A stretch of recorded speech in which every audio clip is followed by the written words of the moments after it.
guys, jadi sekarang kita udah nyampe di Secret Garden dan kita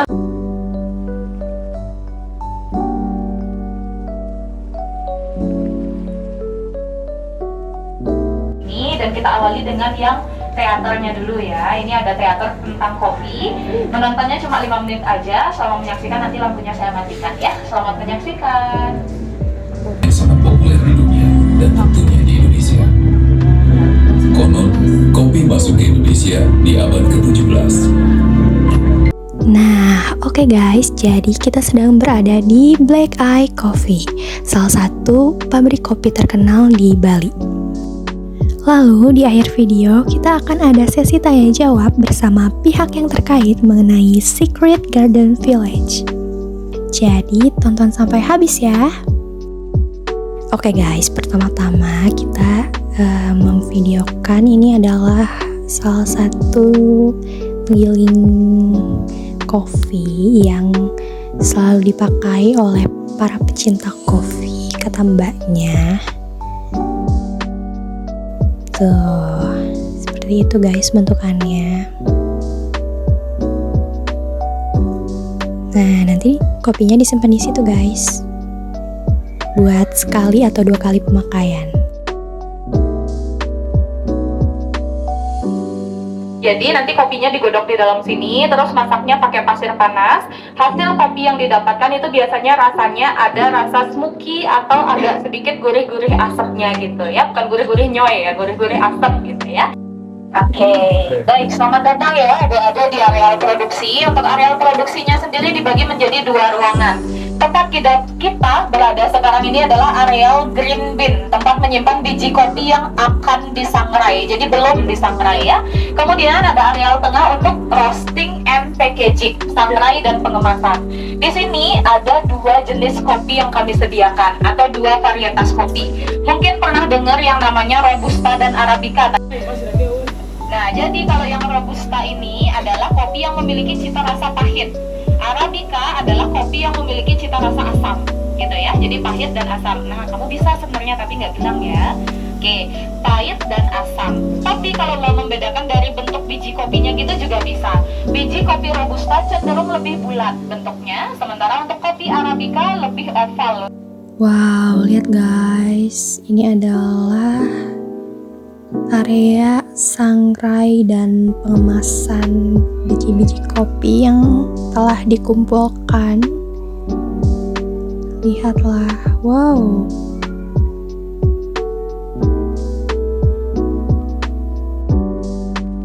Ini adalah area roasting and packaging atau sangrai dan pengemasan dari Black Eye Coffee. Untuk hari ini kami sudah ada sangrai.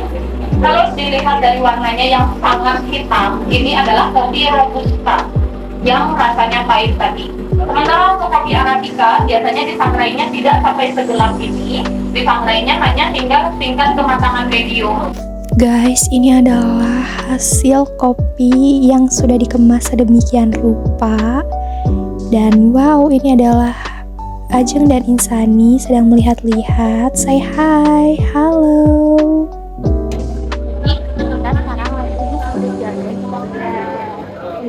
Black Eye Coffee Dari itu aja adalah Lampung, Jawa. Kalau ada strawberry, dia tuh situ pas dulu biar ketahuan strawberry ya tadi tuh. Yes.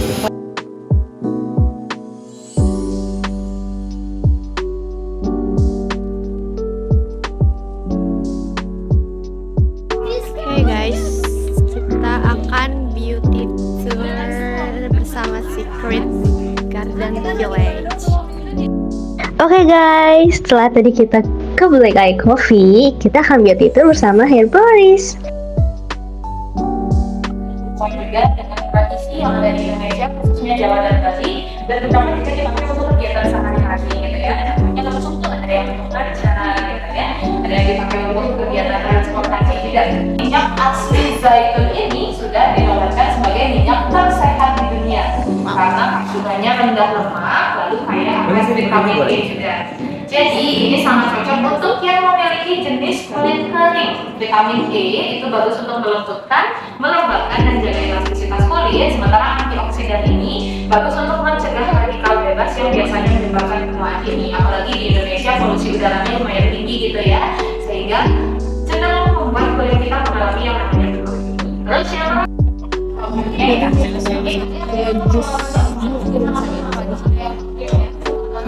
aromanya wangi banget,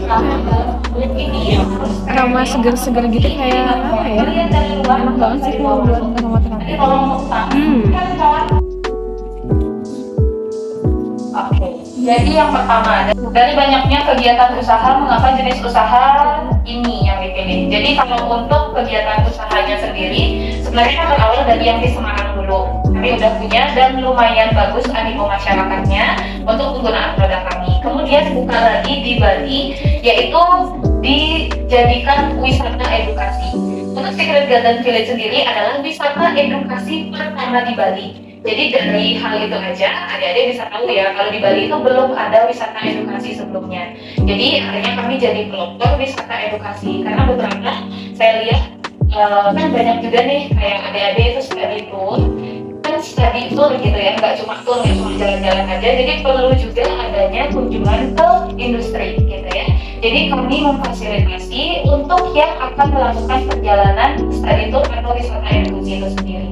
Jadi karena sebelumnya belum ada wisata edukasi selain Secret Garden Village, kami menjadi pelopornya. Jadi kami lihat ada chance itu ada kesempatan wisata. Oke, pertanyaan pertama dijawab. Bagaimana potensi pemasaran saat ini? Apakah ramai atau sepi? Kalau untuk pariwisata sendiri, ini kan masuknya ke ranah pariwisata gitu ya. Kalau untuk pariwisata ya sendiri itu pasti ada low season, ada high season, ada peak season. Itu biasanya kalau untuk kami di sini kan untuk marketnya itu masih lokal aja, wisatawan domestik.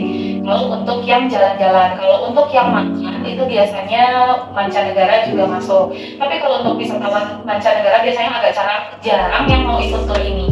Nah, untuk memprediksikan itu kita bisa tahu dari low season, high season, sama peak season. Itu biasanya kalau dari lokal, dari libur nasionalnya gitu ya. Jadi kayak misalnya ada libur lebaran, Natal dan Tahun Baru, itu kita bisa prediksikan pasti akan menjadi high atau peak season. Peak season itu biasanya di Tahun Baru karena pasti semua libur gitu ya. Kalau untuk lebaran kadang di Bali itu nggak semua libur. Jadi yang libur itu hanya yang merayakan aja. Kemudian kayak yang nyepi gitu kan pasti bakal tutup, jadi itu bakal jadi low season kayak gitu sih. Kalau memang di sini juga salah satunya kami wisata edukasi, jadi yang menjadi high season atau peak season, tahu high season sama peak season ya, yang kunjungannya lumayan tinggi dan tinggi banget, itu adalah biasanya saat kalender pendidikan itu adalah mengharuskan mereka study tour. Jadi itu pasti tinggi banget, sama kayak adik-adik kan datangnya langsung sekalian hampir 300 orang kayak gitu ya. Kemudian yang ketiga, bagaimana hasil yang diperoleh dari hasil usaha bapak atau ibu lakukan. Nah, kalau untuk di sini kami kan menjualnya produk yang sebenarnya kalau dibilang primer juga enggak, tapi lebih ke produk sekunder juga enggak, sebenarnya tersier gitu ya. Jadi tambahan. Jadi kan nggak harus tiap hari pakai skincare gitu ya. Kalaupun nggak pakai skincare nggak bisa lanjutin hidup kayak gitu kan. Jadi ini adalah produk yang kami pasarkan itu adalah produk tersier. Tapi kebetulan sekarang trennya adalah untuk berskincare atau pakai skincare, seenggaknya pakai parfum yang minimal gitu ya, pakai sabun, pakai parfum.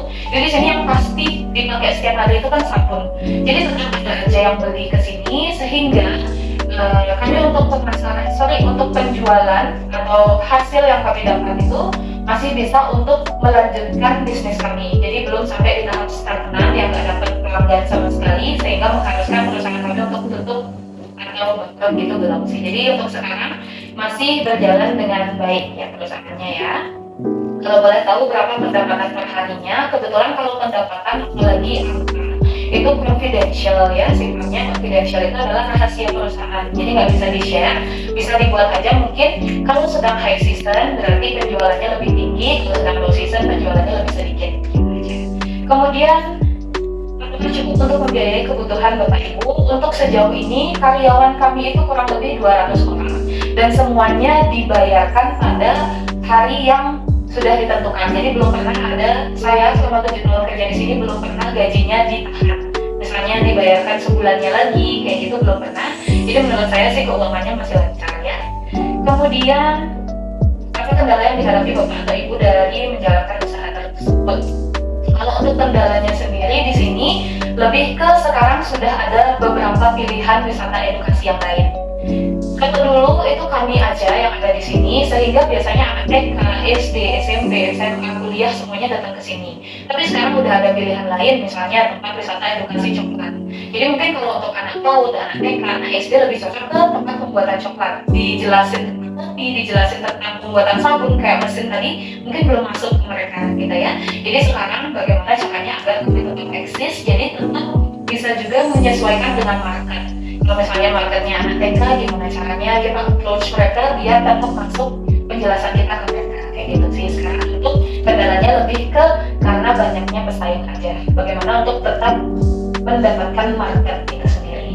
Oke, kemudian apa harapan Bapak atau Ibu untuk mengembangkan usaha yang sedang dijalankan? Balik lagi ke yang tadi, kami berharap untuk produk ini bisa dikenal lagi ke luar negeri sehingga nanti kami bisa ekspor, karena kalau untuk pasar lokal bisa dibilang untuk Hair Boris ini sudah menjangkau ke seluruh Indonesia, kayak gitu ya. Semoga terjawab semuanya. Oke. Aman. Terima kasih.